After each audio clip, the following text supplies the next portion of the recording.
Alors, merci à tous d'être là pour ce deuxième cycle de conférences organisé par la Fondation de l'innovation pour la démocratie.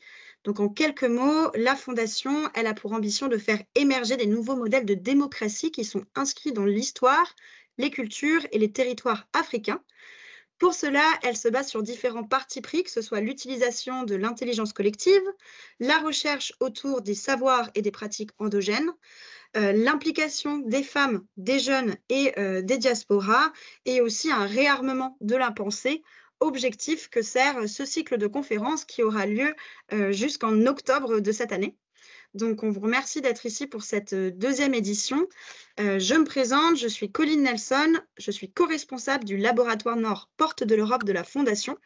Alors aujourd'hui, il y a 3 laboratoires, les 2 autres sont à Douala et à Abidjan. Les laboratoires, ils ont pour ambition d'être des lieux de création de nouveaux flux d'idées et de nouveaux liens entre les acteurs du terrain. Mais mon rôle ce soir, il est purement technique. Au-delà de la coordination du cycle de conférences, c'est d'assurer en fait un soutien technique à celui-ci. Oui, bonsoir. Bonsoir à toutes et à tous. Merci de nous avoir rejoints. Mon intervention s'intitule « La démocratie au regard de la décolonisation ». Et je voudrais mettre en exergue, pour commencer, un proverbe qui a beaucoup été cité et un passage d'une nouvelle de Franz Kafka. Donc, je me place sous le signe de l'intelligence proverbiale et de l'intelligence littéraire. Alors, l'intelligence proverbiale, c'est tant que les lions n'auront pas leurs propres historiens, l'histoire de la chasse glorifiera toujours le chasseur. Et la citation de Kafka, qui est extraite d'une nouvelle qui s'intitule « Responsabilité », c'est la suivante. « Aujourd'hui, c'est indéniable, il n'y a pas de grand Alexandre.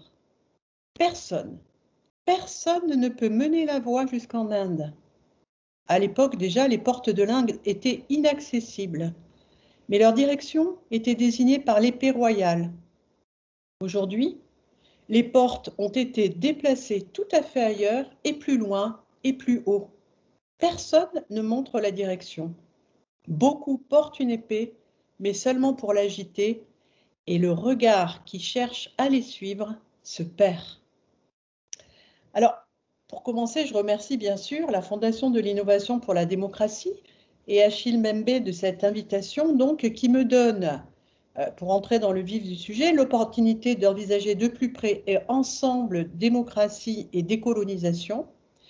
Je ne développerai pas ici une doctrine, mais une perspective qui plus est empiriquement située, puisque je travaille à Paris. Donc, peut-on dire d'un mot, en reprenant les propos de Chinua Achebe, que la post-indépendance du continent a été, je le cite, une phase nouvelle et terrifiante, lors de laquelle donc les intellectuels ont découvert que les promesses de l'indépendance étaient, je le cite encore, dénuées de substance. Je distingue pour ma part décolonisation et indépendance. Bien sûr, la démocratie, est-il besoin de le dire, suppose la souveraineté. Mais la décolonisation déborde largement l'accession à la souveraineté. Elle est à entendre comme une grande transformation politique, économique, sociale, culturelle au bénéfice de tous, sauf bien sûr à se confondre avec l'oligarchie. En ce sens, la décolonisation est justement ce qui peut délivrer les êtres humains de la crainte, sentiment social corrosif qui porte atteinte à la santé physique et mentale. Comme on a pu l'observer dans de très nombreux cas, la crainte, en particulier la peur de perdre la vie, fait émerger des pathologies psychiques qui peuvent également se manifester physiquement. L'inquiétude et l'angoisse de ne pas savoir de quoi le lendemain sera fait, et lutter pour sa survie a bien sûr aussi des incidences sur la santé. C'est une définition de la précarité. La santé, autrement dit la qualité de la vie humaine, est en matière de décolonisation prééminente. Impossible donc d'envisager ensemble démocratie et décolonisation sans avoir la volonté de puissance en tête, autrement dit le pathos, c'est l'expression est de Nietzsche évidemment, ou l'affect, le concept est de Spinoza. La politique, en effet, chez les gouvernés est le règne des affects passifs, tristesse, haine, crainte, pitié, espoir, désespoir, indignation domine. Je dois préciser aussi que je distingue pays post-impériaux et pays post-coloniaux, car la décolonisation n'a pas, dans les deux cas, la même teneur ni la même consistance. Schématiquement, côté post-impérial, la décolonisation consiste en la renonciation aux privilèges, renonciation volontaire ou forcée. Elle ne peut s'accompagner subjectivement que d'un renoncement, car il s'agit de se défaire de son propre impérialisme, celui qu'on exerce collectivement et donc aussi individuellement. On voit bien que la décolonisation, ici, loin d'être un champ de possibles, apparaît comme une épreuve, celle de l'égalité. Du côté postcolonial, c'est sensiblement différent. Il ne s'agit pas d'avoir, mais d'être. Il s'agit d'abord de l'égalité en être. Se décoloniser, en effet, c'est retrouver matériellement et symboliquement la saveur de soi, l'expression poétique et de Césaire. C'est donc se défaire d'un passé toxique et de structures qui collent à la peau. Il s'agit là de se détacher et de se libérer d'un impérialisme subi, passé et présent, impérialisme d'un présent continué. C'est bien pour cela, mais de la mauvaise manière, que certains dirigeants, sinon tous, optent pour un impérialisme agi au sens même du passage à l'acte et de la transgression. Ils choisissent la complicité comme si le partage de la domination était une sortie de la domination. Comble de l'aliénation, c'est bien connu, ce sont des sujets de romans. Avant d'entrer donc dans le vif du sujet, il me faut encore formuler quelques remarques préliminaires. Il me faut souligner d'abord, s'il en était besoin, le fossé qui sépare les critiques démocratiques de la démocratie des critiques antidémocratiques de la démocratie, lesquelles sont nombreuses et persistantes, partout.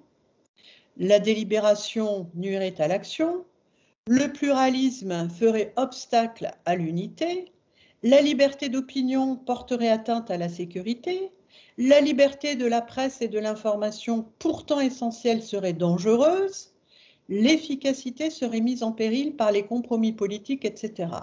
C'est bien connu, le secret est l'ennemi de la démocratie. Et pourtant, l'État, c'est moi, et d'une certaine façon, une formule qui a perduré bien après l'absolutisme monarchique et bien au-delà, bien sûr, du continent africain.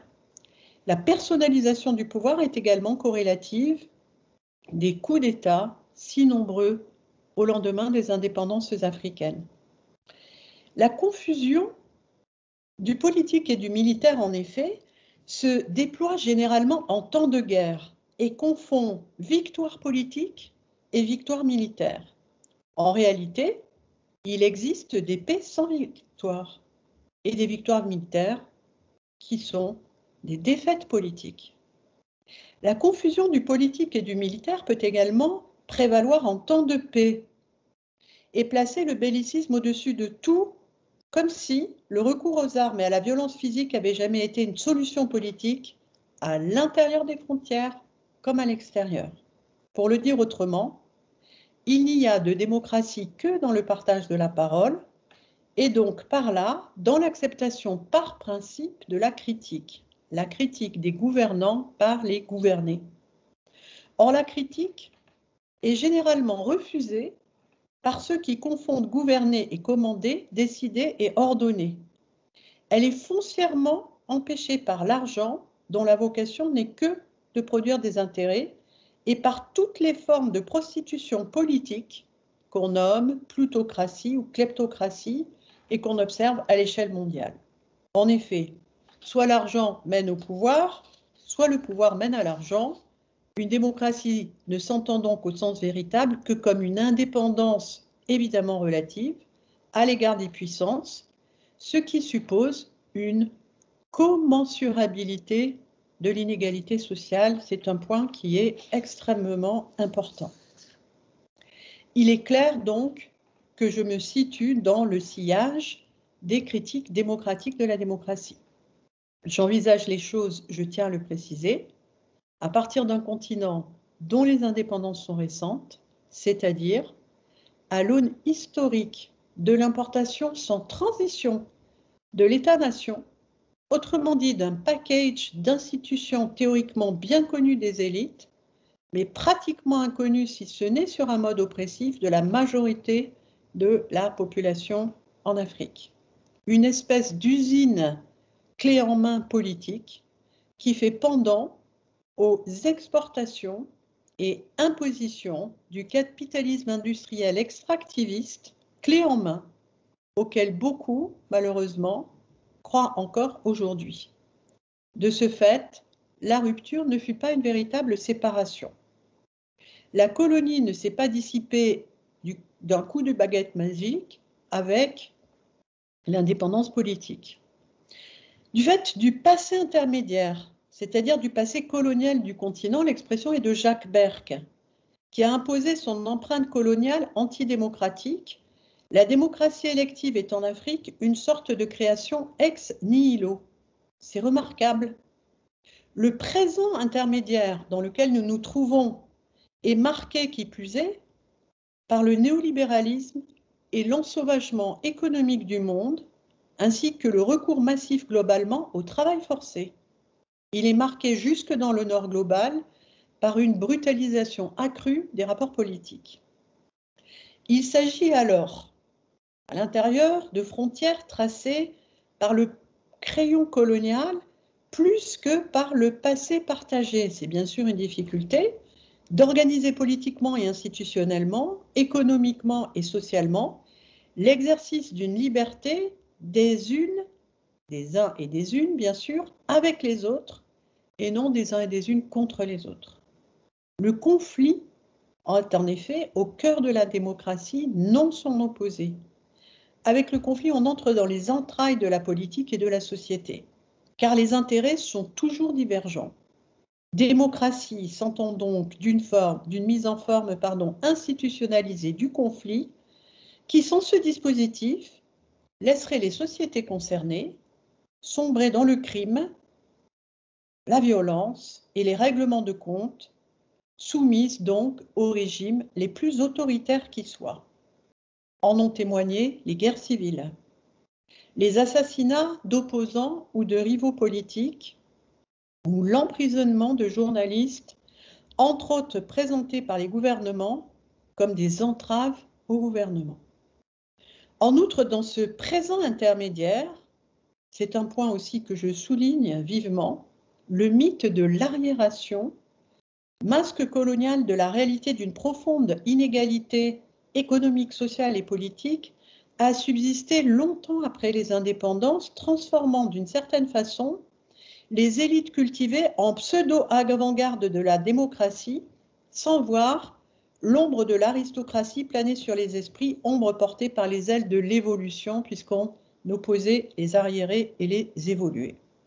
L'Afrique, en effet, a été définie, mais c'est aussi d'une certaine manière définie par son arriération. Je mets évidemment beaucoup de guillemets, ce n'est pas une catégorie que je reprends à mon compte, par son arriération intellectuelle et par son sous-développement économique. Je reprends des guillemets, ce sont des catégories de base, en fait, des post-indépendances. La démocratie, comme chacun sait, est un idéal de gouvernement comme le libéralisme, une utopie du capitalisme. Libéralisme politique d'un côté, libéralisme économique de l'autre.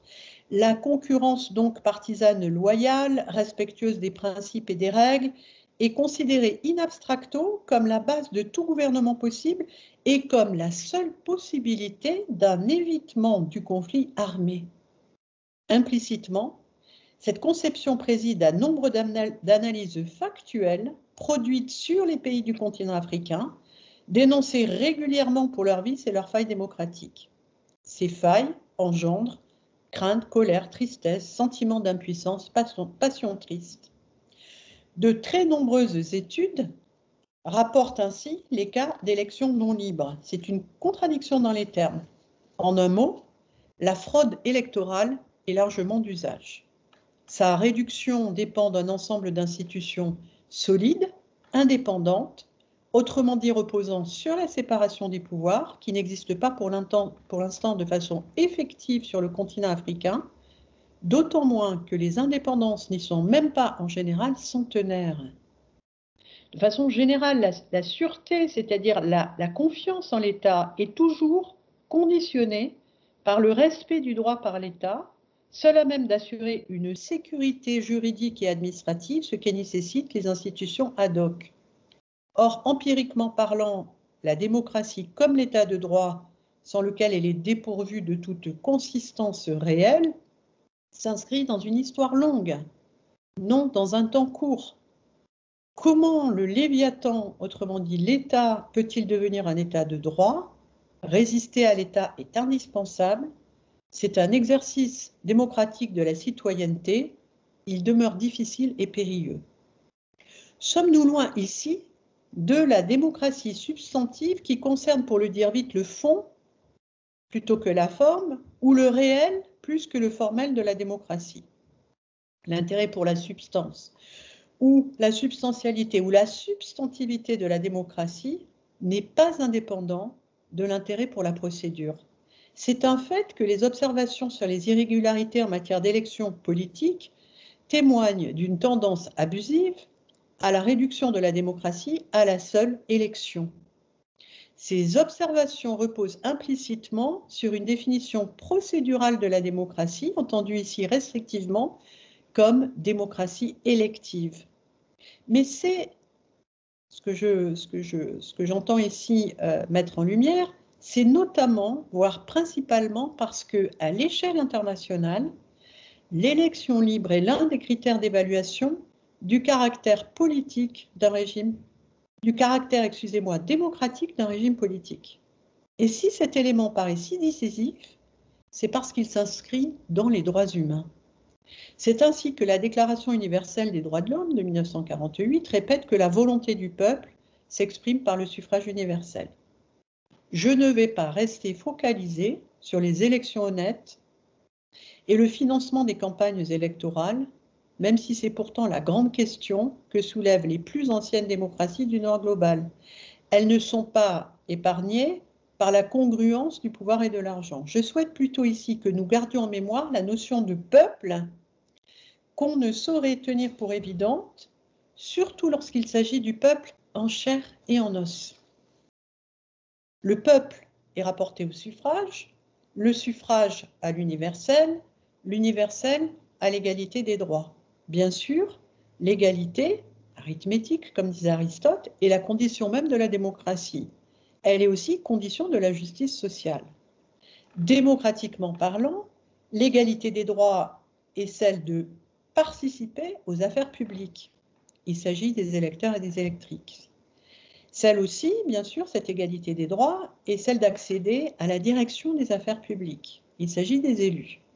L'égalité de droit de participer indirectement aux affaires publiques par le biais de la représentation politique, je l'ai dit, ne prévaut pas partout dans le continent africain.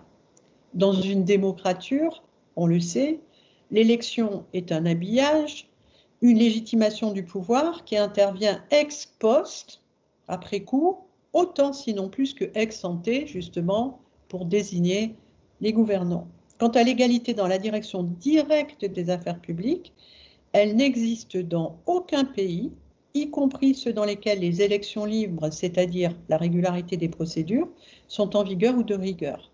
Très souvent, les monopoles ou oligopoles partisans, les ententes et les lobbies ne permettent pas à beaucoup d'entrer dans le libre marché électoral et de facto privatisent ainsi peu ou prou l'exercice du pouvoir politique, en d'autres termes le gouvernement. Mais ce n'est pas ce point que je mentionne, que je souhaite ici encore développer davantage. Je souhaite plutôt attirer l'attention sur le prédicat, car c'est le qualificatif universel qui caractérise la Déclaration donc, des droits de l'homme au plan international et le suffrage universel donc au plan national. Or, l'universel, c'est d'abord un langage. C'est un universel normatif, ce n'est pas un universel logique. C'est un universel donc qui est politique. C'est une norme, notamment sur le plan juridico-politique et un fait sur le plan social. Par exemple, je donnerai l'exemple, la Déclaration universelle sur la démocratie, le Caire, septembre 1997, formule ainsi donc les principes de la démocratie, en particulier le premier. La démocratie est un idéal universellement reconnu et un objectif fondé sur des valeurs communes à tous les peuples qui composent la communauté mondiale, indépendamment des différences culturelles, politiques, sociales et économiques. Elle est donc un droit fondamental du citoyen qui doit être exercé dans des conditions de liberté, d'égalité, de transparence et de responsabilité, dans le respect de la pluralité des opinions et dans l'intérêt commun. Fin de la citation. Dans la langue politique, la démocratie est d'une part un idéal transnational, d'autre part un idéal de facto universel. Dans la même phrase, la démocratie donc est terminée normativement et factuellement.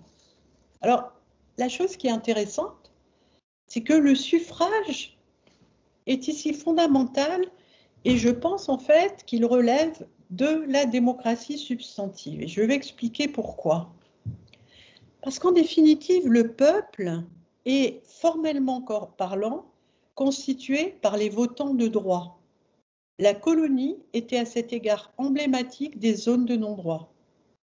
Les non-votants de droit sont politiquement surnuméraires. Ce sont des anormaux au sens de Foucault. Ce ne sont pas des citoyens. Ils sont dans la population, mais hors du peuple. S'ils sont dans la société, ils ne sont pas dans la politique.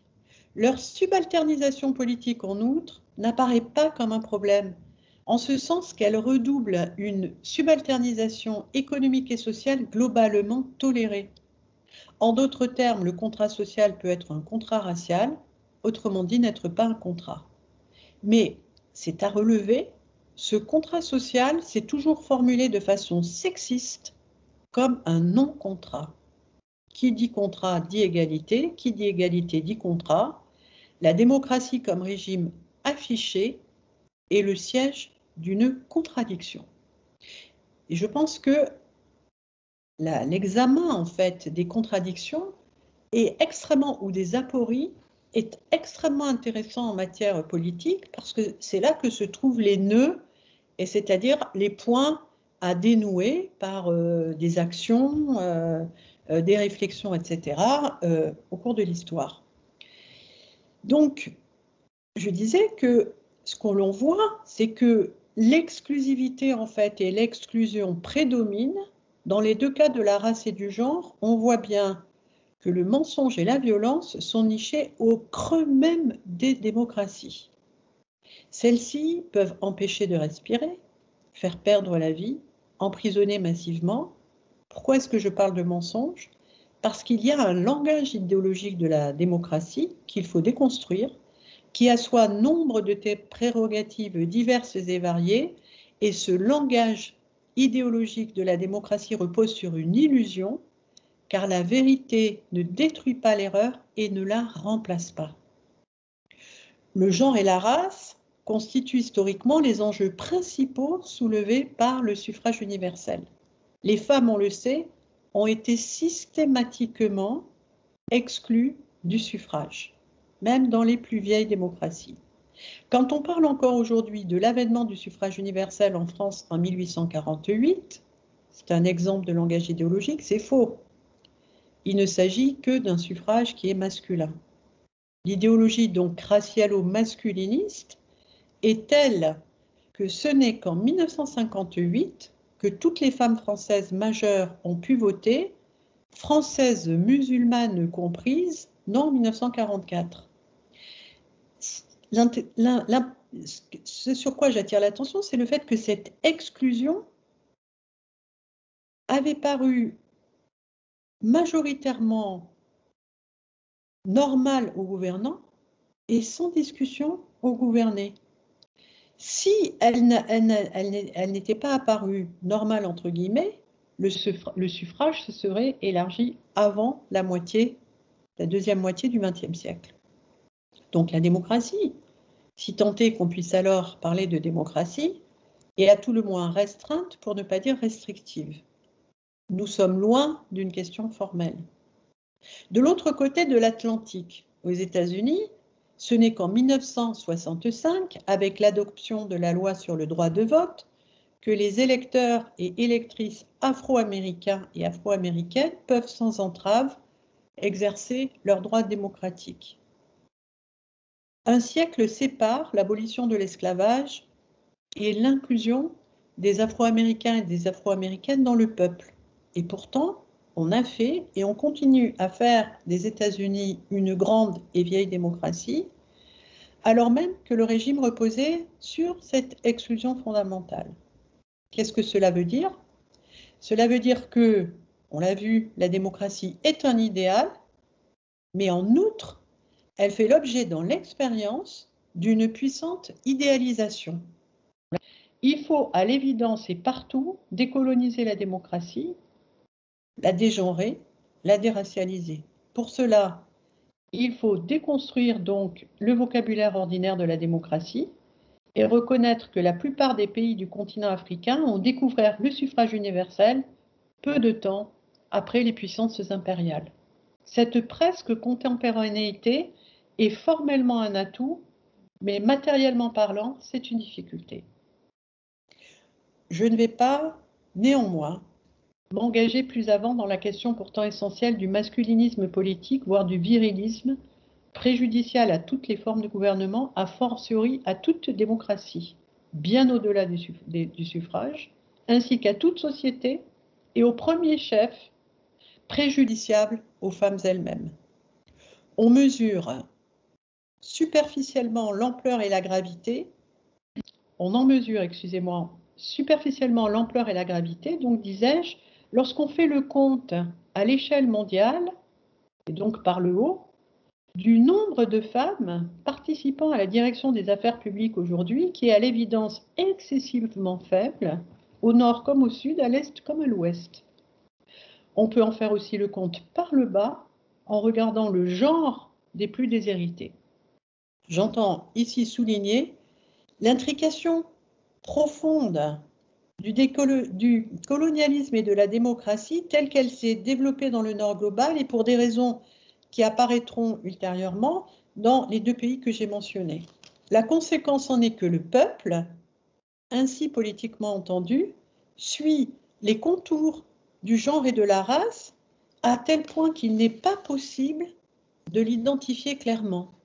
Ce, d'autant plus qu'il existe des populations ultra minoritaires, tant sur le plan social que politique, les peuples autochtones.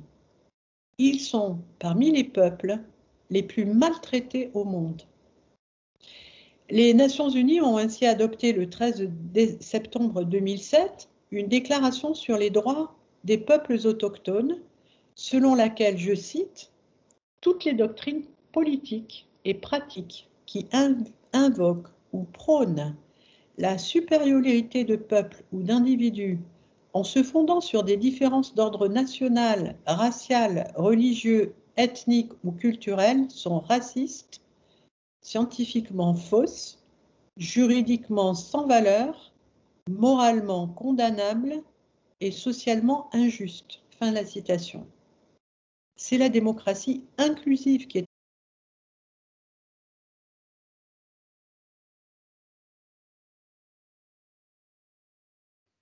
C'est la démocratie inclusive qui est en jeu, donc la non-discrimination. Une démocratie, en effet, dans laquelle l'hétérogénéité acceptée l'emporte sur l'homogénéité imposée, est une démocratie inclusive, dans laquelle aussi l'uniformisation doit être abandonnée sans que les populations elles-mêmes ne soient abandonnées par la puissance publique, et le risque est grand. C'est donc un défi de taille, en particulier à l'intérieur du continent africain. Car en matière de gouvernement, les différences se sont confondues historiquement parlant avec les inégalités. L'inégalité naturelle, l'infériorité naturelle ont été inventées pour exclure, on le sait, de l'humanité celles et ceux qui ne ressemblaient pas au canon de l'idéalisation de soi des savants et des politiques favorables à cette infériorisation ou défenseurs de cette infériorisation. Je souligne ce point, j'ai inclus les savants et je pense en particulier aux philosophes. Une société intolérante et oppressive, il faut se poser la question, en matière de religion, de genre, pensons à l'IVG, d'orientation sexuelle, etc., pourrait-elle s'accommoder d'un des régimes démocratiques dont les bases et les principes seraient ainsi détruits? Peuple, c'est une question qui est vraiment très très importante. Parce qu'on dit le peuple, mais le peuple c'est qui en fait? Quels en sont les contours? Ce que j'ai montré, en fait, c'est que, y compris dans ce qu'on appelle les vieilles démocraties, les contours n'étaient pas tracés de façon extensive, c'est-à-dire que toute la population n'était pas inclue dans le peuple, une population qui, du reste, avait la nationalité des pays concernés. Donc, c'est là-dessus qu'il faut réfléchir. C'est la raison pour laquelle j'ai fait référence, en fait, je fais référence aux peuples autochtones, parce que les peuples autochtones, ce sont les peuples qu'on oublie le plus, et parce que dans le monde, ils sont à peu près les plus maltraités. Et je disais que les Nations Unies avaient adopté donc, le 13 septembre 2007 une déclaration sur les droits des peuples autochtones. Je reprends, je pense que vous n'aviez pas entendu, je cite le texte de la déclaration. Toutes les doctrines politiques et pratiques qui invoquent ou prônent la supériorité de peuples ou d'individus en se fondant sur des différences d'ordre national, racial, religieux, ethnique ou culturel sont racistes, scientifiquement fausses, juridiquement sans valeur, moralement condamnables et socialement injustes. Fin de la citation. Donc, on le voit, ce qui est en jeu, c'est la démocratie inclusive. Donc, la non-discrimination, une non-discrimination de principe. Une démocratie dans laquelle l'hétérogénéité, une démocratie inclusive, qu'est-ce que c'est? Tout simplement une démocratie dans laquelle l'hétérogénéité acceptée l'emporte sur l'homogénéité imposée, dans laquelle aussi l'uniformisation, entre guillemets, parce qu'il y a des pays qui sont plus pluralistes que d'autres sur le plan social. En Afrique, il y a des différences très importantes entre les différentes régions du continent, mais dans lesquelles donc l'uniformisation doit être abandonnée sans que les populations en question ne soient elles-mêmes abandonnées par la puissance publique. Donc je pense qu'en matière de gouvernement, les différences, le problème, c'est que les différences se sont confondues historiquement parlant avec les inégalités et que, je parlais d'idéalisation, dans toutes les sociétés, on trouve une idéalisation de soi qui est plus ou moins, qui prend des formes différentes. Par exemple, elle peut prendre la forme de l'authenticité ou elle peut prendre d'autres formes. Et en fait, des questions qui posent sur, entre guillemets, la nature ou la substance même du peuple, on l'a vu aussi dans certains pays, je pense à l'ivoirité par exemple en Côte d'Ivoire. Donc la question du peuple, c'est une question véritablement importante, substantivement parlant. Et donc, évidemment, en disant les choses de cette manière, je considère que la démocratie n'est pas seulement, s'il fallait le préciser, un régime politique, mais également un genre de société. Est-ce qu'une société intolérante et oppressive en matière de religion, par exemple, en matière de genre, je pense particulièrement à l'interruption volontaire de grossesse. Il y a énormément d'autres questions aussi, mais ça, c'est une question aussi, un droit qui m'apparaît fondamental, d'orientation sexuelle. Est-ce qu'une société donc, qui est intolérante et oppressive sur ces points peut s'accommoder d'un régime démocratique dont les bases seraient et les principes seraient ainsi détruits? Donc, la Déclaration sur les droits des peuples autochtones insiste sur la notion de peuple. Ce qui y est réaffirmé, c'est l'importance du droit de disposer de soi-même, que l'on entende ce droit de disposer de soi-même au sens juridique, ou au sens juridico-politique, ou dans un sens plus élargi. Parce qu'il s'agit d'assurer librement son développement économique, son développement social, son développement culturel. Et il faut souligner que le mythe de l'arriération n'a pas entièrement disparu, non plus que les désignations infamantes. Par exemple, on peut appeler pygmée, on le voit encore dans les textes qui sont produits aujourd'hui. On appelle pygmée, par exemple, terme qui veut dire nain, qui est un terme extrêmement péjoratif, des populations d'Afrique centrale qui se nomment elles-mêmes autrement. Aka, Patois, etc., etc. Donc, la déclaration des droits des peuples autochtones montre par son existence même en 2007 que ces droits ne sont pas garantis et ne sont pas respectés. Quelles institutions, quelles instances politiques créées pour mettre fin à l'exclusion des peuples autochtones? Comment réellement et autrement que sur le papier rendre possible l'accession à la souveraineté éventuelle? Il s'agit donc dans le droit fil du droit international d'empêcher que soit dénié à quelque peuple que ce soit son droit. La démocratie, donc, ne peut ainsi s'inscrire que dans un exercice de la souveraineté qui ne puisse faire de certains peuples, plutôt que d'autres, des surnuméraires politiques privés de tous les droits humains. J'ai noté que c'était largement, historiquement, le cas des femmes. Ce sont aujourd'hui, ces peuples autochtones, les ultra-minorités politiques, autrement dit les sans-parts au sens de Rancière par excellence. Il y a 10 ans, on estimait à 50 millions le nombre d'autochtones en Afrique. Pourtant, il n'existe pas de définition internationale stricto sensu et a priori des peuples autochtones. C'est un point aussi qui est très intéressant. La Commission, par exemple, africaine des droits de l'homme et des peuples a retenu le principe d'auto-identification des peuples autochtones à partir de 3 éléments: la continuité historique, l'origine territoriale, les institutions spécifiques. Ces peuples, on le sait, sont aujourd'hui marginalisés et discriminés, ce qui est totalement inacceptable. Que faire à l'échelle du continent pour que ces populations ne forment pas un dehors absolu à l'intérieur d'un dedans relatif, autrement dit, politiquement et socialement, un trou? Le souci des ultra-minorités est une prise de conscience de la nécessité d'une décolonisation de la démocratie. On le voit donc par un autre angle que celui que j'avais eu pour commencer.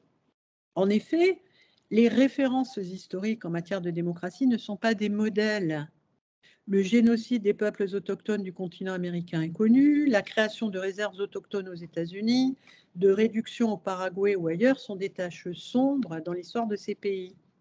La déportation et l'enfermement des populations y a été systématique. On le voit en matière de démocratie, s'il s'agit de savoir qui peut accéder au pouvoir, il faut surtout se demander comment ce pouvoir global s'exerce, par quel biais et par quelle voie et sur qui il pèse le plus.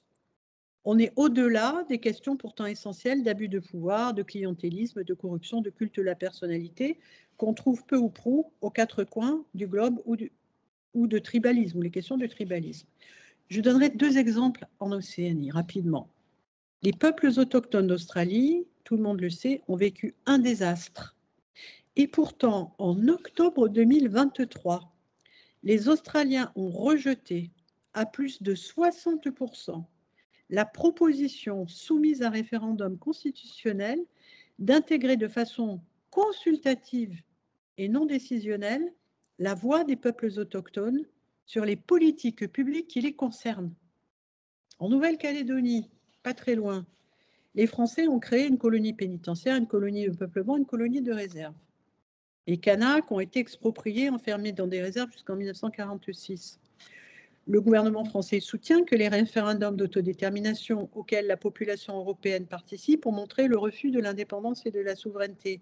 Mais 56,13% des votants se sont abstenus en 2021, suivant la consigne d'abstention donnée par les indépendantistes. Là encore, on voit bien qu'il y a un problème. Je dirais que de façon générale et au-delà de ces cas, le venin colonial est dans le fruit démocratique. Car la raison d'État l'emporte en général sur les principes démocratiques. Inévitablement, le continent africain est moins attaqué par ce venin. S'il existait un indice de colonialité, celui-ci ne serait pas plus faible en Afrique du Sud, par exemple, ou dans le Nord global qu'en Afrique. Au contraire, il serait beaucoup plus élevé. C'est un atout pour les Africains. Si donc la démocratie est prisée, cela ne saurait être un jugement local, c'est-à-dire national. Les plaidoyers pro-domo sont en effet légion et les dirigeants des démocratures défendent contre l'évidence le respect des règles et des droits dans leur pays. La défense de la démocratie ne peut donc s'effectuer que dans un cadre international et par des solidarités conjuguées. On ne peut la viser qu'à partir des valeurs communes de tous les peuples qui composent la communauté internationale. Autrement dit, non seulement il ne peut pas y avoir de démocratie sans le peuple, mais il ne saurait en exister non plus sans les peuples. Encore faut-il s'entendre sur les mots, car depuis toujours, ce sont les mots qui font la politique. Tous les peuples composent-ils vraiment la communauté internationale? Et s'il existait des peuples qui n'étaient pas inclus dans la communauté internationale, comment pourrait-il y avoir des valeurs véritablement communes? Je préfère le terme de commun au terme d'universel à dire vrai. La démocratie, on le voit, est un combat. Parler de démocratie, ce n'est pas désigner un état des choses, mais une lutte politique, sociale pour la démocratisation de la vie économique, sociale et politique. La différence n'est pas de nature, il y aurait des pays démocratiques et des pays non démocratiques, mais de degré. Bien sûr, le spectre est large.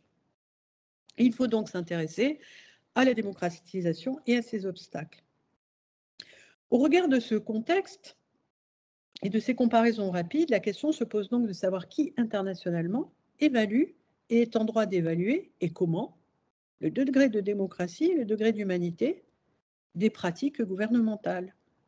Je sais bien sûr qu'il existe des organes internationaux qui procèdent à des évaluations constantes.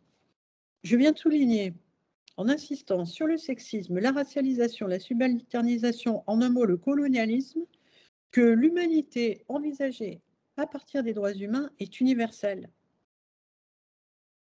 et qu'elle vaut donc pour tout un chacun, les plus humbles et les plus ignorés compris, les plus minoritaires inclus, qui doivent être une règle de justice. Ce sont les minoritaires, je ne vais pas développer, mais c'est l'intérêt de la théorie de la justice de Rawls.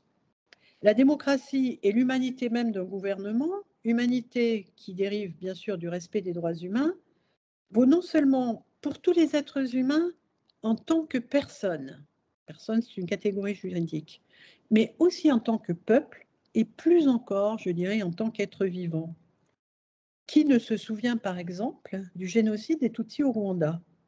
Lorsque le rapport Duclerc, du nom de l'historien François Duclerc à la tête de la commission, fut remis en 2021 au président français Emmanuel Macron, il dévoila officiellement l'aveuglement continu de la France dans le génocide des Tutsis au Rwanda, du fait de la grille de lecture française, ND6 et racialiste. D'où l'on voit qu'il ne faut pas confondre souveraineté politique et non-ingérence étrangère. Comme le Biafra avant lui, le Rwanda était là, c'est un cas d'école. C'est pour ça que le Biafra, bien sûr, j'ai commencé par citer Chinua Achebe. Pour que la démocratie ait un sens, il faut faire droit aux minorités. En effet, à suivre ce rapport officiel, au lieu d'envisager la situation d'alors au Rwanda en termes politiques, c'est-à-dire en termes de rapports de force et de conflits, les responsables politiques français la regardèrent d'un point de vue ethnique et reprirent à leur compte, selon le rapport, je ne fais que suivre le rapport, la notion de peuple majoritaire à propos des Hutus. Population majoritaire à 85%. Confusion donc préjudiciable du peuple et de la population. Ce en quoi, bien sûr, les autorités françaises auront été à minima intellectuellement et politiquement responsables au regard de l'histoire du génocide des Tutsis. Je vais aller un peu plus vite parce qu'on a eu cette interruption, donc je ne veux pas abuser de votre attention. Mais je ne vais pas faire l'historique du dernier génocide du XXe siècle. Le premier était lui aussi africain, celui des peuples Herero et Nama par les autorités allemandes, qui fit environ donc 7500 victimes. Des Tutsis en 1994 fera entre 800 000 et 1 million de morts selon les estimations. Je ne vais pas non plus reprendre l'enchaînement des faits après l'assassinat du président rwandais, etc. Simplement, les auteurs du rapport Duclercq nomment dogmatisme idéologique ce qui détermine en fait la position française, et ils soulignent, je les cite, les responsabilités lourdes et accablantes de la France dans l'entreprise génocidaire, qu'on qualifie parfois de nettoyage ethnique comme s'il s'agissait de travail domestique, ou d'épuration ethnique comme s'il s'agissait d'assainissement municipal. Autrement dit, Paris dénie et refuse de concevoir la haine dont les Tutsis faisaient l'objet. Cela conduisit à la catastrophe. Alors, cette situation internationale est liée aussi, d'après le rapport, c'est très intéressant sur le fonctionnement d'une démocratie, du reste, quelle qu'elle soit, montre et souligne un dysfonctionnement gouvernemental côté français.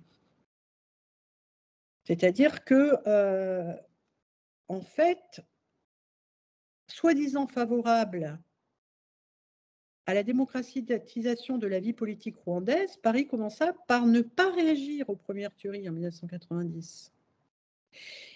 Tout s'est passé en outre comme s'il suffisait à l'exécutif français d'avoir le langage approprié pour maîtriser les situations les plus difficiles et les plus dangereuses pour la population concernée. C'est véritablement un cas d'école.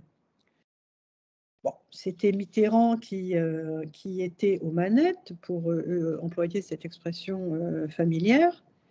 Et donc, en fait, ce que l'on comprend, c'est que, au-delà de la question des responsabilités, sans entrer dans la situation du Rwanda, interne du Rwanda à l'époque, etc., de l'Ouganda, etc., ce qui se passe, c'est qu'au nom de son passé démocratique, la France s'est comportée en spécialiste historique de la démocratie dans le monde.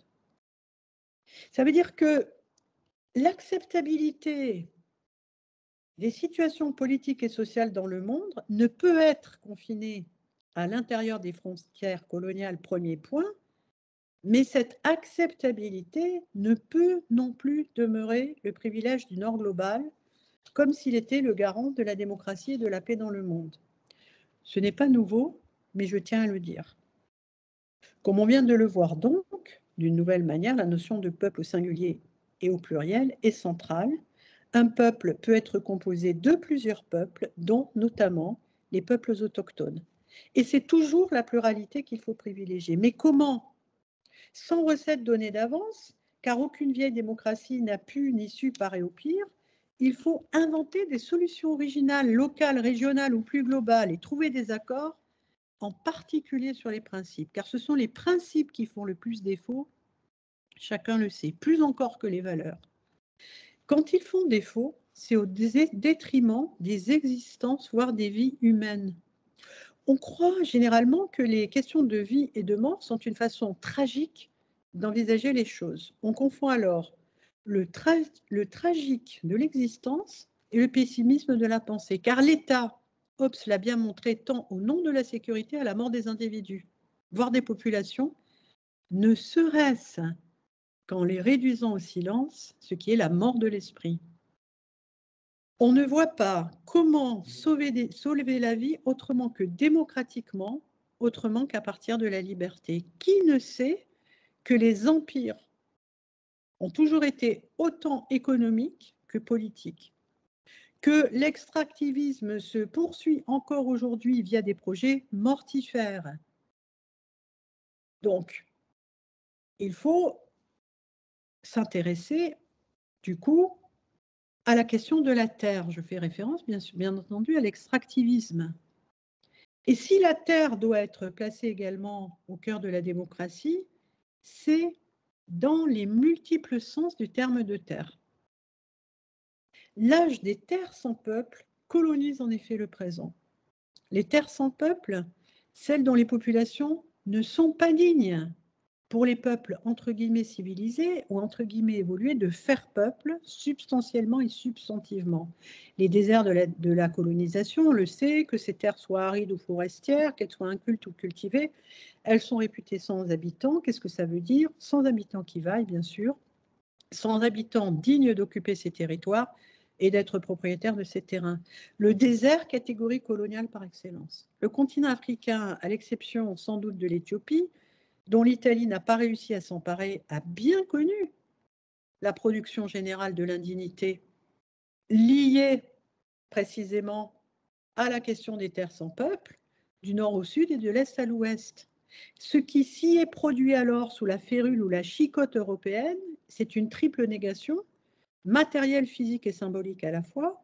Tous les Africains, quels qu'ils soient, a fortiori toutes les Africaines, quelles qu'elles soient, ont été traités comme des êtres sans sa rationalité, donc sans langage véritable, sans compétence politique, puisque celle-ci est liée à la rationalité, à son expression orale, enfin sans capacité artistique. À l'intérieur de ce continent, la maltraitance associée à l'absence de droit est une tradition politique. Elle a laissé blessures et cicatrices, traces et fantômes. Revenir de loin ne signifie jamais, bien sûr, revenir du meilleur.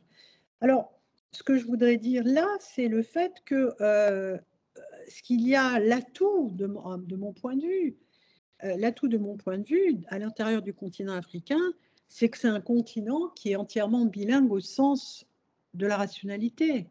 Ça veut dire que c'est un continent qui est entièrement bilingue au sens des savoirs.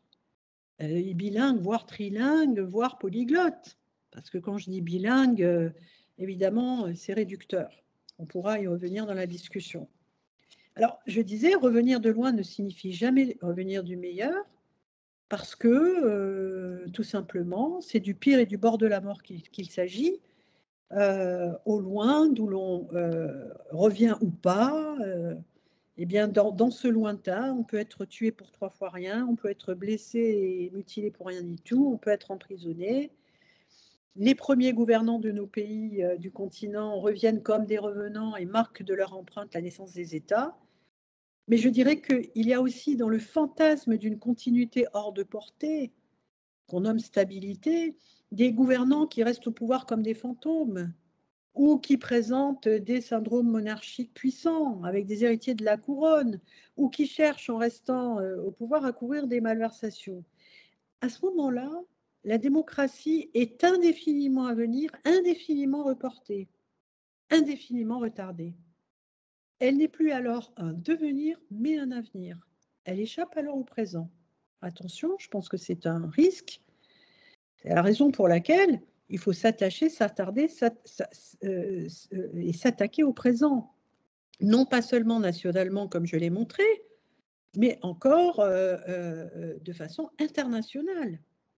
Aucun pays non plus ne peut évaluer sa propre humanité. La Turquie, par exemple, n'a pas, en 2024, reconnu le génocide arménien qui a eu lieu il y a plus de 100 ans.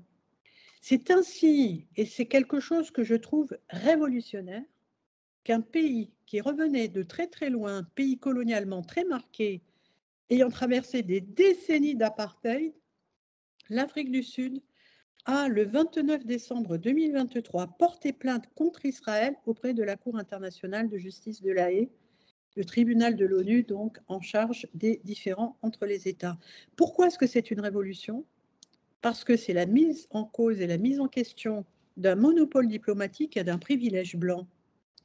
Pretoria entend protéger les Palestiniens de Gaza de la destruction et agit dans le cadre de la Convention des Nations Unies sur la prévention et la répression du crime de génocide. On a vu qu'il y en avait, hélas, plusieurs au XXe siècle.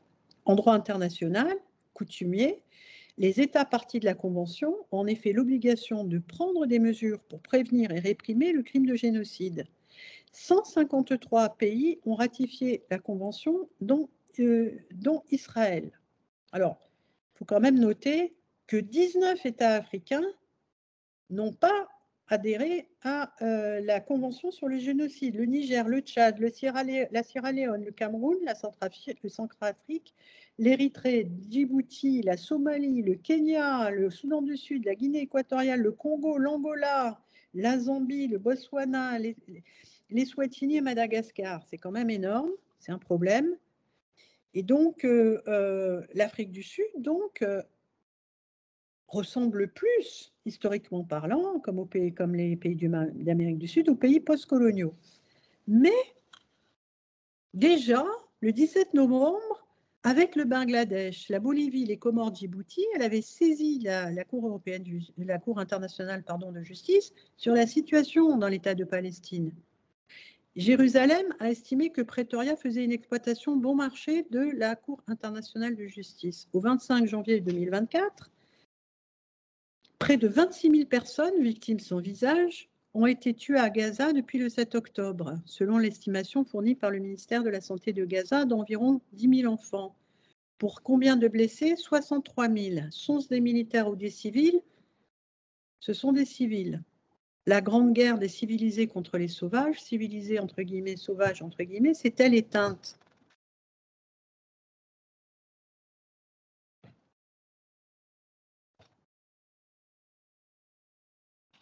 On voit bien que subordonner le politique au militaire, souvent au nom des valeurs, jamais au nom des principes, est au fond, hélas, un procédé courant. Sur le continent africain, le cas n'est pas rare, c'est à l'évidence un déficit de démocratie. Mais ce déficit, qui commence par le brouillage du politique et du militaire, doit être observé partout, y compris hors d'Afrique et par les Africains.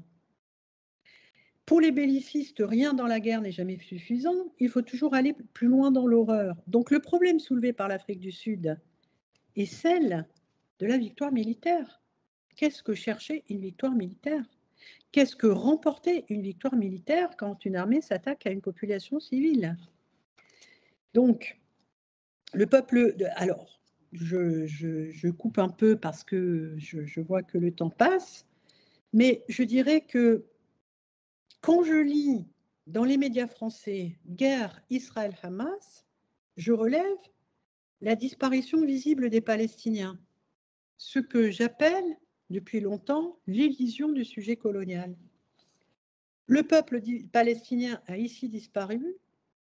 Les journalistes devraient dire la disparition de Georges Perec, un livre qu'il a écrit en 1969. C'est un écrivain de l'infraordinaire.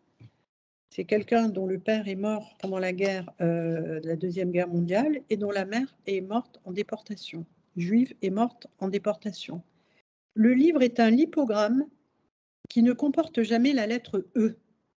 Dans l'avant-propos, l'auteur prévient où l'on saura plus tard qu'ici s'inaugurait la damnation. Dans ce roman, les personnages meurent dès qu'ils s'approchent de la vérité. 6 ans plus tard, Perec publie W ou le souvenir d'enfance. La situation réelle, faite de disparition, n'est ni connue ni remémorée par le personnage. Elle n'est pas non plus oubliée, elle est hallucinée, imaginée, fantasmée, au plus proche de la réalité. La lettre est utilisée par l'administration française pour désigner les personnes portées manquantes, présumées mortes, autrement dit disparues. Comment un peuple peut-il disparaître de l'existence des peuples? C'est une question évidemment qui vaut pour tous et pour tout un chacun. D'où l'on voit, en fait, et c'est quelque chose qui est singulier, que la décolonisation est à la fois impossible et nécessaire. Elle n'est pas un objectif lointain qu'on pourrait atteindre dans un progrès continu, par étapes identifiées à l'avance. D'où l'on voit également que la décolonisation ne peut passer que par la démocratisation et que partout où il y a colonialisme, il ne peut pas y avoir démocratie. Démocratie coloniale, c'est une contradiction dans les termes. Dans le concert des grandes et anciennes démocraties, donc, j'ai relevé qu'elles étaient historiquement des régimes politiques et sociaux de privilèges, non d'égalité des droits. Et l'Afrique, ici, justement, n'a pas défendu un intérêt propre, non plus qu'un privilège, non plus que quoi que ce soit, mais un intérêt commun et des fins supérieures. enfin un témoin, et c'est là que se situe l'enjeu le plus crucial, c'est-à-dire en matière de vie humaine, la question du témoin, enfin un témoin au sens plein du terme, puisqu'être spectateur n'est pas nécessairement être témoin. J'ai terminé ma conférence le 26 janvier, j'étais soulagée, rien n'était réglé, mais l'ordonnance rendue par la Cour internationale de justice m'a quand même réconfortée. Un peu d'humanité dans un océan de horreur, un peu de droit dans un désert de haine. Et donc, la Cour, en effet, a, dit-elle, pleinement conscience de l'ampleur de la tragédie humaine qui se joue dans la région et nourrit de fortes inquiétudes quant aux victimes et aux souffrances humaines que l'on continue d'y déplorer. Le nord de l'Afrique, et notamment le nord-est, bien sûr, avec l'Égypte, tout à fait impliqué dans cette affaire. Entre autres choses, la Cour relève qu'Israël a jugé la requête de l'Afrique du Sud moralement abjecte. Le dispositif des anciennes démocraties de privilèges perdure, comme si les animaux humains, le peuple palestinien, n'avaient pas droit au chapitre et ne devaient pas être défendus. Animaux humains, je terminerai comme ça, lorsque Kafka publie Chacals et Arabes en 1917, dans le numéro 2 de la revue sioniste de Martin Buber der Jude, c'est un vague rapport pour une académie sous le titre commun « Deux histoires d'animaux ». Que fait Kafka? Dans Rapport pour une académie, il fait parler à la première personne un Africain blessé du golfe de Guinée. Roth-Peter doit rendre compte, une fois de plus, de son humanisation, car tout le monde le prend pour un singe. Il pratique l'exercice avec humour et finesse, avec intelligence. Pour Max Brod, l'ami de l'écrivain, son exécuteur testamentaire, Rapport pour une académie est la satire la plus géniale jamais écrite de l'assimilation juive. Il a certainement raison puisqu'il s'identifie. Mais le personnage de Kafka est un Africain, enlevé par les sbires de Karl Hagenbeck, le marchand d'animaux, le créateur du premier zoo humain à Hambourg, mort d'une morsure de serpent. Cet Africain n'a pu conserver son nom, ni sa langue, ni sa culture. Il a dû s'humaniser, entre guillemets. Ce texte a abondamment été adapté au théâtre en Europe. Le 1er octobre 2022, Tony Bonani Miyambo incarne Roth-Peter sous la direction de Fala Ofala lors d'une exposition rétrospective de William Kentridge à Londres. Le metteur en scène y réfléchit sur la paternité, la liberté, l'indépendance et le génocide. Il y questionne son sentiment d'altérité en pensant à partir de l'Afrique du Sud au Rwanda. Dans la deuxième nouvelle, Chacals et Arabes, un Européen arrive en Palestine. Il y rencontre le chef des Chacals, lequel dit en substance qu'il l'attend comme le Messie. Ce vieux chacal lui parle des Arabes, je cite Kafka. « Nous savons, reprit l'ancien, que tu viens du Nord, et c'est précisément ceux-là qui font de notre espoir.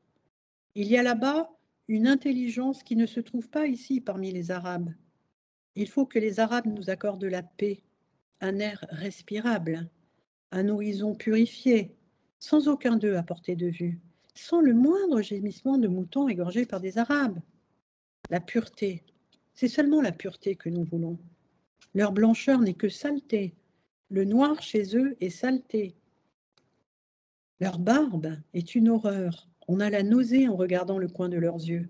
Et s'ils lèvent le bras, c'est l'enfer qui surgit du creux de leurs aisselles. » Fin de la citation. Kafka laisse le dernier mot à un arabe. Tu les as vus? Des bêtes prodigieuses, n'est-ce pas? Et comme elles nous haïssent. D'où ma question. Kafka appartenait-il à l'axe du mal? Je vous remercie pour votre attention et vous prie d'excuser tous ces petits problèmes techniques qui ont eu lieu dans cette séance. Je vous remercie, Siloua, de rester plus longtemps et tous ceux qui restent ici et qui doivent être curieux de poser quelques questions. Le premier à lever la main, c'est parfait. J'ouvre votre micro pour que vous puissiez vous exprimer. C'est parti. Normalement, vous pouvez parler. Il faut que manuellement, vous réactivez votre micro de votre côté et on pourra vous entendre. D'accord, j'ai réactivé le micro, vous me recevez? Oui. Malheureusement, je peux pas activer ma caméra faute de réseau, mais je pense que la question pourrait être entendue. Ma question elle est plutôt de demander, est-ce que vous ne pensez pas que c'est plutôt le moment pour l'Afrique, puisque c'est d'elle dont on parle, d'imaginer d'autres formes de gouvernance euh, et de ne pas à chaque fois vouloir imiter ou suivre ou s'adapter à un concept qui, moi, me semble être né dans un contexte particulier, qui a évolué dans un contexte aussi très particulier judéo-chrétien, qui s'est rénové, qui est apparu après les Lumières et tout ça, mais plutôt de faire en sorte que, en puisant dans les cultures, dans les solutions endogènes produites sur le continent et dans divers pays, imaginer la manière de gouverner qui permettra en fait à ce que le bien-être social, le bien-être économique, mais les relations avec les autres États soient au maximum pour au final servir les citoyens. Ça, c'est ma question numéro un. La deuxième, vous avez longuement parlé du Rwanda et je vous remercie. Euh, Par exemple, au Rwanda, ce qui est visible, c'est que il y a eu deux périodes d'ouverture, on va dire démocratique, dans la fin des années 50 et puis le début des années 80. Et cette période démocratique, en fait, se sont toujours très mal terminées. Les injonctions des pays partenaires et qui n'avaient d'autre façon de voir autre que l'aspiration vers plus de démocratie, en fait, ont plutôt catalysé l'apparition des discours de haine parce qu'il y avait tellement de liberté d'expression non encadrée, ce qui a en fait mis le feu sur une idéologie génocidaire qui était en germe depuis l'époque coloniale belge. Je voudrais vous entendre aussi par rapport à cela. Voilà, merci beaucoup. Je vous remercie pour votre intervention qui est riche. En fait, la première question que vous posez, c'est la question de l'imitation. Mais justement, ce qu'on vient de voir, c'est qu'on ne peut pas imiter, en fait.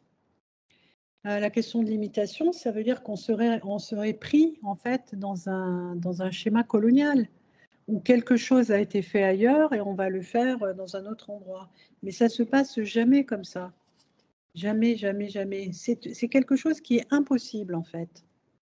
Donc, il y a déjà, à mon sens, hein, il y a déjà quelque chose de, entre guillemets, endogène dans la constitution, enfin l'organisation de la vie sociale et politique dans les pays du continent, avec des normes qui sont hétérogènes, etc., qui peuvent être contradictoires du reste, hein. Mais la deuxième chose, c'est, je dirais que la question de l'endogène me gêne un petit peu, dans le sens où je pense que j'accorde beaucoup d'importance à la migration des idées. Parce que historiquement, on voit bien que les idées migrent et que l'importance de ces idées, elle ne tient pas à leur lieu de naissance et non plus qu'à leur date de naissance. C'est plutôt la date de naissance, on peut faire référence à des choses qui sont extrêmement anciennes. Mais simplement, il y a, comment dirais-je, il y a toujours quelque chose d'extérieur à ce qui est intérieur. Parce que je pense, d'une certaine façon, que il faut comment dirais-je, être prudent avec ce qu'on pourrait appeler le mythe de l'endogénisme. Parce qu'on peut se poser la question de savoir si ce n'est pas un néo-primitivisme. Et donc, voilà, c'est une véritable question. C'est une véritable question. Et c'est une question qui tient à énormément de choses. Vous avez vu que je faisais référence à la littérature, au théâtre, etc. Eh bien, je pense que quand, par exemple, ce metteur en scène et ce comédien sud-africain, lors de l'exposition d'un artiste visuel sud-africain, donc, mettent en scène Rapport pour une académie, ce n'est pas de la même façon que les autres. Et ce qui compte, c'est justement la façon dont on va envisager les choses. Et cette façon, eh bien, évidemment, il faut, ce qu'il y a, c'est qu'elle vient, même si on ne voulait pas qu'elle vienne du bas, cette façon d'envisager les choses, elle est forcément marquée culturellement au sens large de culture. Donc, je crois que... Alors, je préfère ne pas revenir sur le cas du Rwanda pour ne pas focaliser sur le Rwanda, bien que ce soit très important. C'est très important parce qu'il y a eu un génocide, notamment, pas seulement, mais parce qu'il y a eu un génocide, et qu'on a compris, on comprend aussi ce par quoi je commençais, c'est-à-dire la confusion du militaire et du politique, elle est préjudiciable absolument partout. Genre, il faudrait s'armer pour la paix, c'est quand même très problématique comme type de politique, comme stratégie, etc. Et donc voilà, je m'en tiendrai là et je vous remercie encore. Merci. Merci beaucoup pour l'exposé de ce soir. Merci beaucoup. Je remercie ces journalistes pour ce brillant exposé sur la démocratie. Ma question est la suivante. Est-ce qu'il ne serait pas nécessaire de pouvoir repenser le modèle démocratique avant de parler de processus de démocratisation? Parce que peut-être que tout revient au niveau de la source de la racine depuis les années 90, où on a parlé de libéralisation, de transition, et où on veut aspirer notamment à la consolidation.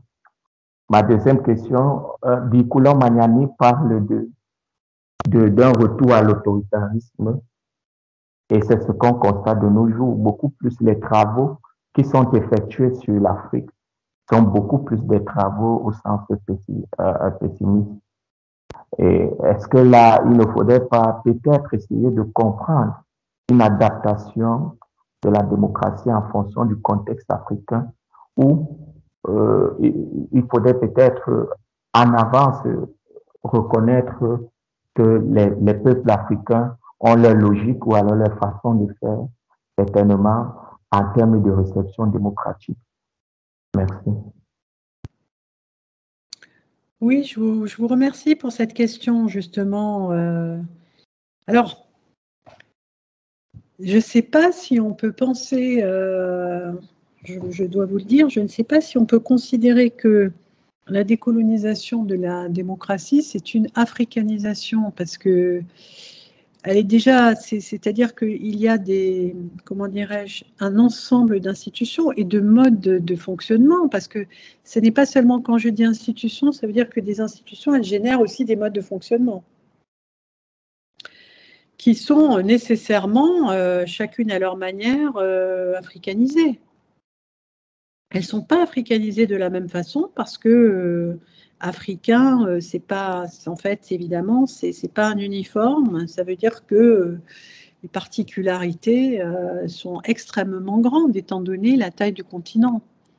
Si on parlait de l'Europe du Nord, ça serait plus facile, mais là, à l'échelle de l'Europe du Nord, mais là, on ne parle pas à l'échelle de l'Europe du Nord de 3 ou 4 pays, on parle de 54 pays, c'est tout à fait énorme en fait. Et c'est là où le défi existe. Mais moi, ce que j'ai voulu souligner, en fait, c'est que ça suppose de beaucoup clarifier, en fait, les choses que l'on veut, que l'on entend mettre en place en trouvant qu'elles sont bonnes. C'est-à-dire, j'ai l'air d'être obsédée par le langage, mais je pense que on ne peut pas réaliser quelque chose qu'on a mal conçu, en fait. Et qu'on a mal conçu, mais on l'a conçu à demi, sur des bases qui ne sont pas forcément très claires, etc. Et c'est la raison pour laquelle, du reste, les savants, entre guillemets, au sens large, sont si importants. C'est parce que, justement, je fais référence aux savants et aux politiques, il faut qu'il y ait des savants, et il y en a, bien sûr, sur le continent africain.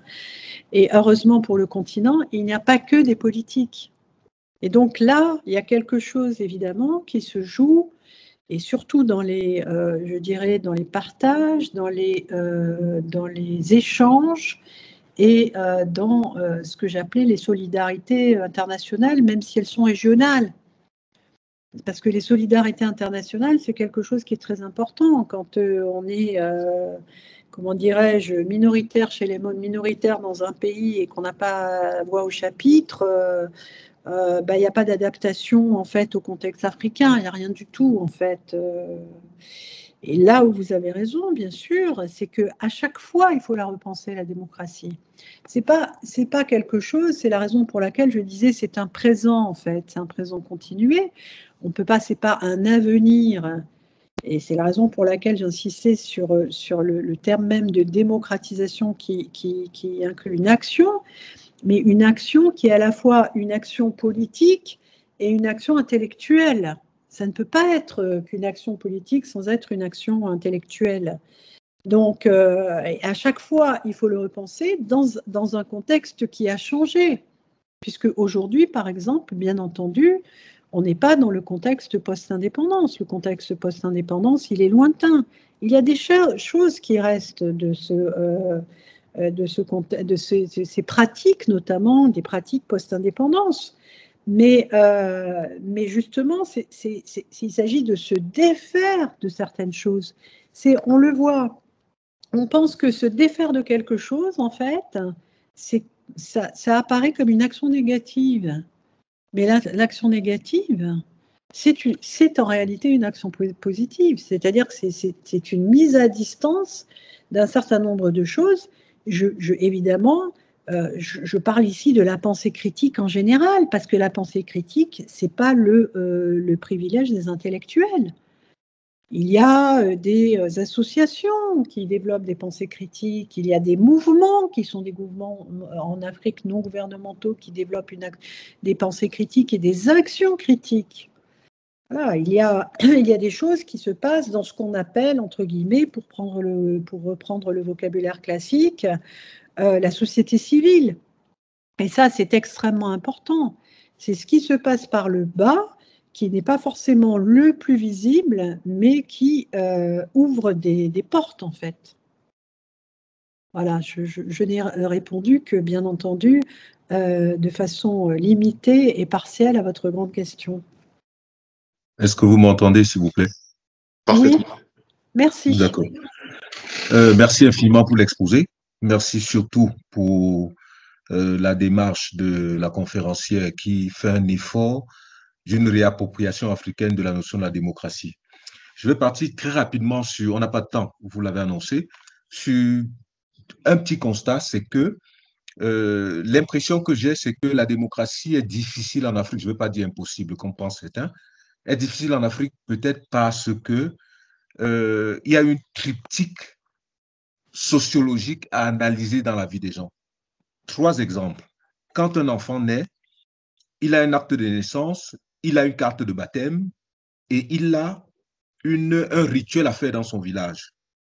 Quand il grandit, il a l'école républicaine à faire, il a la catéchèse à faire selon la confession religieuse à laquelle il appartient. Et la 3e chose, c'est il a l'école républicaine et il a l'éducation à sa tradition au village.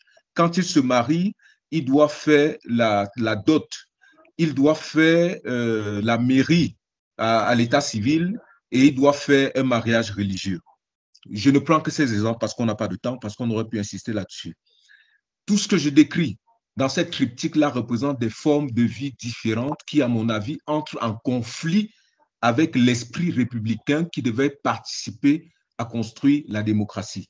La preuve, quand on va très rapidement au sommet de l'État, on va se rendre compte que beaucoup de gens qui ont le pouvoir politique vont être chefs de village, quels que soient les moyens, et vont être peut-être présidents d'un conseil paroissial en fonction de l'église, de la confession religieuse à laquelle il appartient.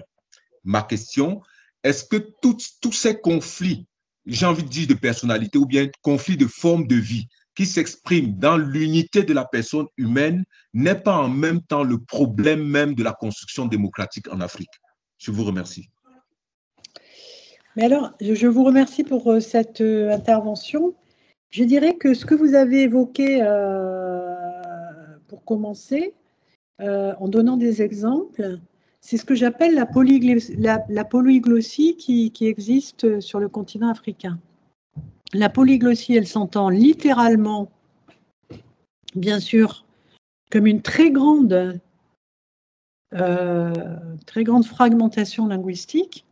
Par exemple, au Cameroun, hein, c'est le cas, justement, c'est le cas par excellence, un nombre de langues très important, mais elle s'entend, moi je l'entends comme un paradigme, la polyglossie. La polyglossie, c'est qu'en fait, il y a des choses qui ne sont pas, je ne pense pas qu'elles soient contradictoires entre elles, en fait. Ce sur quoi vous avez mis le doigt, c'est sur disons, une épaisseur des pratiques qui est plus large que dans d'autres pays, beaucoup plus importante que dans d'autres pays, avec des couches, ce que vous disiez, le village, parce que le village, c'est pas seulement local, le village, on l'a dans la tête, en fait. Évidemment, on transporte le village avec soi. Quand on lit, par exemple, Un homme du peuple, on voit bien que c'est aussi une histoire de village, Un homme du peuple de Chinua Achebe. Donc, c'est le village, la ville, on l'a dans la tête. C'est-à-dire que ce sont des espaces, en fait, qui peut-être n'ont pas été encore, mais je n'ai pas les connaissances suffisantes qui me permettraient de le dire. Par exemple, puisque vous faisiez justement référence à la sociologie, suffisamment articulés et qui ne sont peut-être pas suffisamment articulés par les populations elles-mêmes ou les individus eux-mêmes. C'est-à-dire comment on passe d'un type d'espace, j'entends espace, non pas seulement l'espace, vous avez compris, l'espace matériel, hein, le lieu, mais l'espace symbolique, comment on passe d'un espace symbolique à un autre espace symbolique.